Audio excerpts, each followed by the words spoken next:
आज की कहानी रहस्य और रोमांच के साथ खौफ से भी भरी है। ये कहानी है मयूर की, जिसे एक अजीब सी चाहत थी जो बाद में उसकी आदत बन गई। उसे हर चीज को जानने का धुन बावलापन सवार हो जाता था, पर उसे क्या पता था उसकी ये आदत उसे इतनी महंगी पड़ने वाली है। मयूर अपनी गर्लफ्रेंड के साथ सूरत के एक अपार्टमेंट में रहता था। उस दिन मयूर के ऑफिस में शिलासपुरा के उस खंडहर की बात चल रही थी। मयूर ऑफिस लेट पहुंचा तो उसे आधी ही बात पता चली, पर मयूर के हर चीज को जान लेने का बावलापन उसे शांत कहाँ बैठने देता। घर पहुंचते ही मयूर ने नेट पर शिलासपुरा के बारे में सर्च किया और अपनी गर्लफ्रेंड माया के साथ शिलासपुरा के लिए निकल गया। माया ये सोचकर रेडी हो गई, काफी दिनों से दोनों कहीं बाहर नहीं गए थे।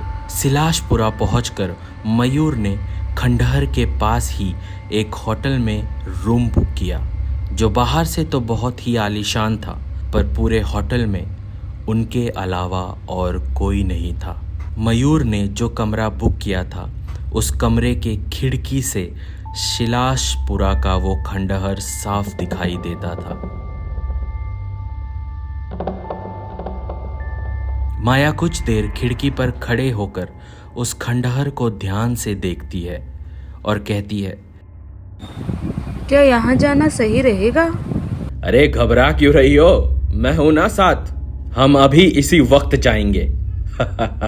मैं भी देखता हूं कौन सा भूत रहता है वहां पर। माया के काफी मना करने के बाद भी मयूर नहीं रुका और माया को साथ लेकर उस खंडहर की तरफ निकल गया। खंडहर बाहर से बहुत ही डरावना दिख रहा था।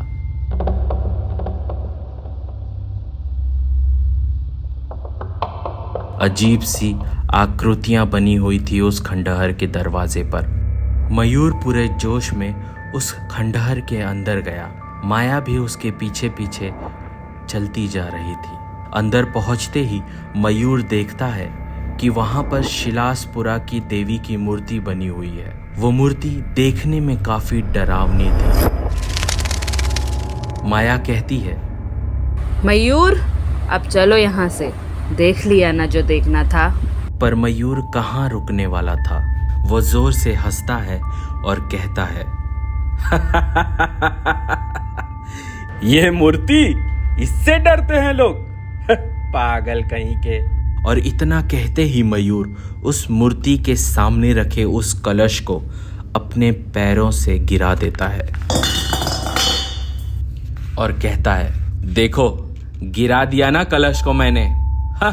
इतना कहते ही मयूर पलटकर माया की तरफ देखता है। माया अपना सर नीचे कर खड़ी थी।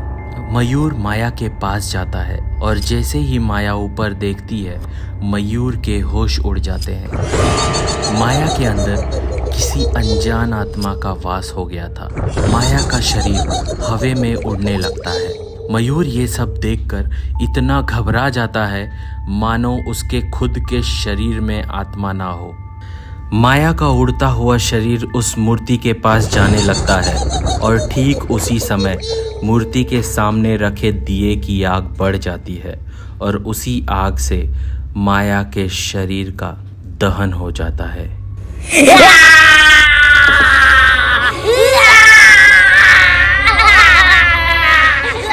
ये सब अपनी आंखों के सामने होता हुआ देखकर मयूर सिर्फ चिल्लाता रह जाता है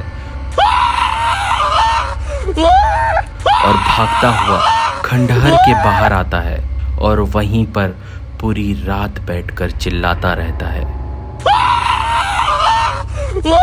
सुबह होते ही गांव के कुछ लोग खंडहर के पास आते हैं और मयूर को देखकर चौंक जाते हैं। मयूर सिर्फ चिल्ला रहा था और कह रहा था, भाग जाओ इस खंडहर में, भाग जाओ इस खंडहर में। मयूर ने जो अपनी आंखों से देखा था, वो सब देखकर वो पागल हो गया था। दोस्तों, अगर आपको हमारी कहानी पसंद आई है तो हमारे चैनल क्रीपी सैटरडे को सब्सक्राइब कीजिए। हम ऐसे ही हर सैटरडे लेकर आएंगे एक दिल दहला देने वाली कहानी।